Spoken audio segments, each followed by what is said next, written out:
தேவனுடைய 10 வாக்குத்தத்தங்கள் உன் வாழ்க்கையை மாற்றும் நம்பிக்கையின் வார்த்தைகள்.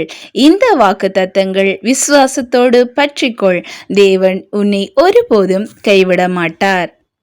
முதலாவது வாக்குத்தத்தம், நீங்கள் எதிர்பார்த்திருக்கிற முடிவை உங்களுக்கு கொடுக்கும்படிக்கு சமாதானத்தின் நினைவுகளையே நினைக்கின்றேன்.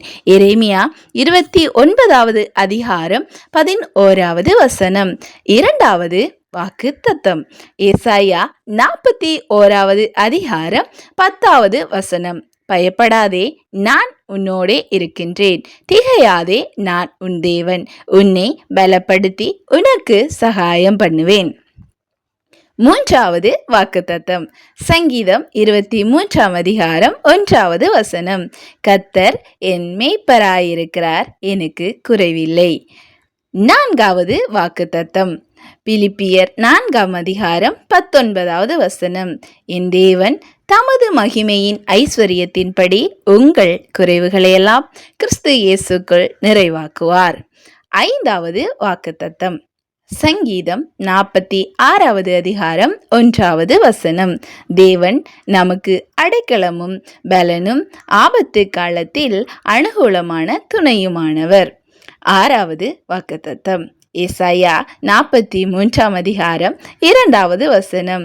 நீ தண்ணீரை கடக்கும்போது நான் உன்னோடே இருப்பேன், ஆறுகளை கடக்கும்போது அவைகள் உன்மேல் புரளுவதில்லை. ஏழாவது வாக்குத்தத்தம், நீதிமொழிகள் 3ஆம் அதிகாரம் 5வது வசனமும் 6வது வசனமும். உன் முழு இருதயத்தோடும் கர்த்தரில் நம்பிக்கையாயிருந்து உன் சுய புத்தியின் மேல் சாயாமல் உன் வழிகளெல்லாம் அவரை நினைத்துக்கொள், அப்பொழுது அவர் உன் பாதைகளை செவ்வைப்படுத்துவார். எட்டாவது வாக்குத்தத்தம், சங்கீதம் 34வது அதிகாரம் 17வது வசனம். நீதிமான்கள் கூப்பிடுகிறார்கள், கர்த்தர் கேட்டு அவர்களை அவர்களுடைய எல்லா இக்கட்டுகளுக்கும் நீங்களாக்கி விடுவார். ஒன்பதாவது வாக்குத்தத்த வசனம், யோவான் 14வது அதிகாரம் 27வது வசனம். சமாதானத்தை நான் உங்களுக்கு தருகிறேன், என் சமாதானத்தையே உங்களுக்கு தருகிறேன். நான் கொடுப்பது போல உலகம் கொடுப்பதில்லை. உங்கள் இருதயம் கலங்காதபடிக்கும் பயப்படாதபடிக்கும் இருக்கட்டும். 10வது வாக்குத்தத்த வசனம், சங்கீதம் 121வது அதிகாரம் 8வது வசனம். கர்த்தர் உன் போக்கையும் உன் வரத்தையும் இது முதற்கொண்டு என்றென்றைக்கும் காப்பார். ஆமேன்.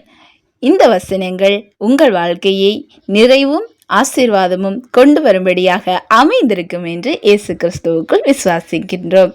ஆமேன். அல்லேலூயா.